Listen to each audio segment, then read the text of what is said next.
सिक्की के बढ़निया है बेटी सिरहनवा धई है सुतिया सिरहनवा धके है सूती सुताला से उठिया है बेटी बाहरिया शंकर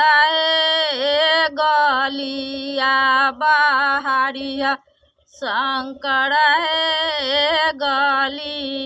बहारिया सोहरिया बेटी दुआरवा भाला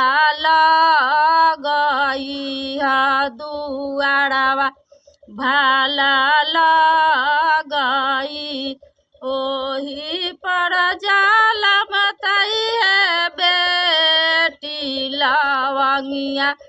के रहे गछिया जाए फड़वा